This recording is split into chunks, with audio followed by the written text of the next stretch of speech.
የእናት ዱዓ መቼም ቢሆን ኤክስፓየር ዴት የለውም። ብትሞትብህ እንኳ ከዛሬ ስንት ዓመት በፊት ያደረገችልህ ዱዓ በረከት ሆኖ ቆመህ እንድትሄድ ያደርግሃል።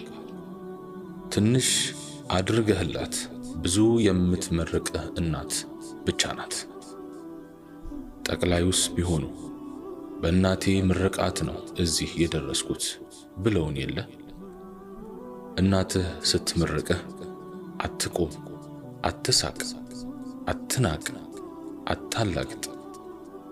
ጎንበስ ብለህ ተናንሰህ ተንበርክከህ ተመስጠህ ተቀበል። መሬት ሳይደርስ አየር ላይ እፈስ። ምርቃትን ከሚወዱት አንዱ ነኝ።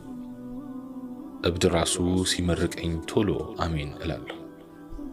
ወዳጆቼ ስጋታችሁ ይወገድ፣ ሓጃችሁ ይሙላ። እስቲ ዱዓ አድርጉ ትል ነበር እታለም አላህ ይዘንላትና። ውድ እናት ነበረች። ምን ያረጋል ታዲያ? እሷም ሞተች። ሌሎች ሰዎች እንደ ሞቱት ሁሉ ሞተች። ከሰው በልጦ ከሰው እኩል መሞት ያሳዝናል። ሌሎች በተቀበሩበት አፈርም ተቀበረች። ከሰው ልዩ ተሆኖ በሰው አቀባበር መቀበር ቅር ይላል። አላህ መቃብሯን ብርሃን መቀመጫዋን ጀነት ያድርገው። ታለም አፌን ከፍቼ የማዳምጣት አስታዋሽ እናቴ ነበረች። ወንድ ይሁን ሴት ትልቅ ሰው አጠገብ መቀመጥ ትርፉ ብዙ ነው። በተለይ የአላህ ሰው ሲሆን ትልቅ ሰው ትልቅ የህይወት ካዝና ነው። ምድር ላይ ካሳለፈው ረጅም ህይወቱ ዱንያን ለመጋፈጥ ስንቅና ትጥቅ የሚሆንህን ብዙ ነገር ያካፍልሃል። ሞት ለሁሉ እኩል የሆነ ክስተት ነው። ጥሩ ነው ብሎ ዱንያ ላይ የተወውም ሆነ የሚተወው አንድም ሰው የለም። ሞት ምርጦች የተባሉትን ሁሉ ጨክኖ ወስዷል። ምርጡን መርጦ የሚተው ቢሆን ኖሮ ተወዳጃችን የአላህ መልእክተኛ ዓለይሂ ሰላቱ ወሰላም በቀሩልን ነበር። ምድር ላይ የደረሱብን መከራዎች ሁሉ ከእርሳቸው ሞት አንጻር ምንም ናቸው። በእርሳቸው ሞት በርግጥም ብዙ ተጎድተናል። አላህን የማያወሳ ነገሮችን የማያስተነትን ዝም ብሎ የሚኖር ፈዛዛ ሰው አትወድም እታለም።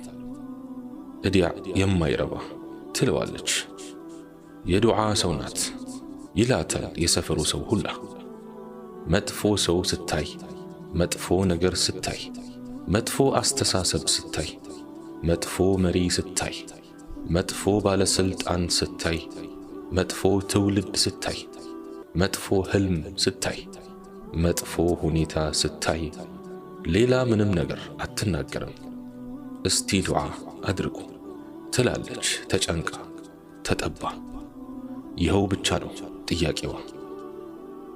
እርጥብ ናት። ቀልቧ እርጥብ ነው። እጇ እርጥብ ነው። ሐያቷ እርጥብ ነው። ንግግሯ እርጥብ ነው። መከራ ወረደ አሊያም ሊወርድ ነው በተባለ ጊዜ ሁሉ ጊዜ ሳትወስድ ፈጠን ብላ ዱዓ ታደርጋለች። ዱዓ ታስደርጋለች። ለዱዓ የምትሰስተው ነገር የለም። ለዱዓ ብላ ታርዳለች። ለዱዓ ብላ ዳቦ ትደፋለች። ለዱዓ ብላ ሰደቃ ታደርጋለች። እንደ ዛሬው ሰው ደረቅ አይደለችም ታለምዬ። ያለ ትርጉም የምትኖር አይደለችም። ሁሉን ነገር ታስተውላለች።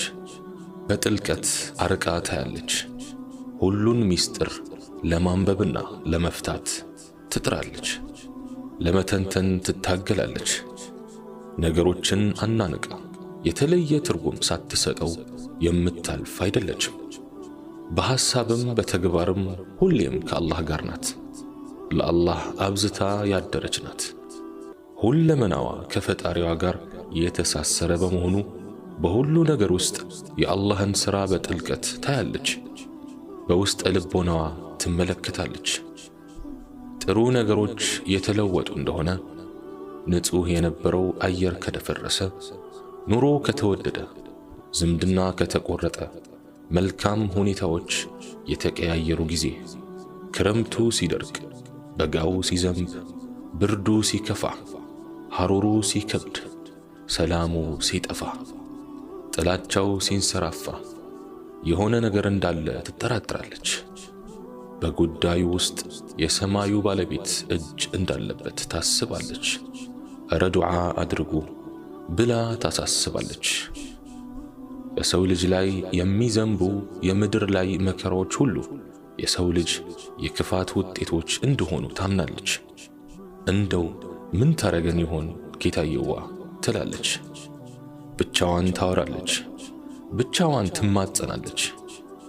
እረ እናንተ ሰዎች ይሄ ነገር ዱዓ ያስፈልገዋል ትላለች። ዱዓ እናድርግ ብላ ታስታውሳለች። ድንገት ብድግ ትላለች። ፈጠን ብላ ሼኾችን አስጠርታ ዱዓ ታደርጋለች። አላህን ይፈራሉ ብላ ለምታስባቸው ደጋጎች ሁሉ ስለ ጉዳዩ ታሳስባለች። ዱዓ ዱዓ ዱዓ ነው የሌት ተቀን ውትወታዋ። ያለ ዱዓ መኖር፣ ያለ ዱዓ መቆም፣ ያለ ዱዓ መውጣት፣ ያለ ዱዓ መግባት፣ ያለ ዱዓ መተኛት መነሳት ይከብዳታል ለሷ። ዱዓ ምርኩዟ ነው። ዱዓ መደገፊያዋ ነው። ዱዓ ወንጭፏ ነው። ዱዓ በትሯ ነው። ዱዓ ሰይፏ ነው። ዱዓ ጦርዋ ነው። ዱዓ ጋሻዋ ነው። እታለም የአምላኳ ጥገኛ ናት። ያለሱ መጠጊያ ምሽግም የላት። የሁል ጊዜዋ ወሬዋ ከሱ ጋር ነው። ሹክሹክታዋ ወደሱ ነው። ምላሷ ከዚክር አያርፍም። ጣቶቿ ከሙስበሓ አይለዩም። ዕድሜዋ ቢገፋም ሰኞና ሐሙስ ትጾማለች። የዱሓና የሌይል ሰላት ትሰግዳለች። የሆነ ልዩ ቀን ልዩ ጾም ካለ አስታውሱኝ ትላለች። እንዲሁ ዝም ብላ ነገሮችን ችላ የምትልና የምትዳፈር አይደለችም። ታለም ትፈራለች። አላህን በጣም ትፈራለች። ድንገት ሁኔታዎች ልውጥውጥ ሲሉ ትደነግጣለች። ከሁሉም ቀድማ ፊቷን ወደ አላህ ታዞራለች። ዚክር ታበዛለች፣ ትመጸውታለች፣ እስትግፋር ታዘወትራለች። ከዱዓ በላይ ምን አለ ብላ ትጠይቃለች። በእርግጥም ከዱዓ በላይ ምን አለ? የሰማይ ቤት ወሬ እያነፈነፈች የምትኖር ትመስላለች። ታለም የሆነ መጥፎ ነገር ሊከሰት እንደሆነ ከሰማች አሊያም ወሬ ያመጡላት እንደሆነ ያንን ክፉ ወሬ በዱዓ ልትቆጣጠረው ትፎክራለች። ቆይ ለሱም ዱዓ አለለት ትላለች። በዱዓ ትተማመናለች፣ በዱዓ ትዝታለች። ዛሬ ላይ ዱዓ የማያስፈልገው ነገር ምን አለ ወዳጆቼ? አዎ ሁሉም ነገር ዱዓ ያስፈልጓል። አላህ በሰማነው የምንጠቀም ያርገን።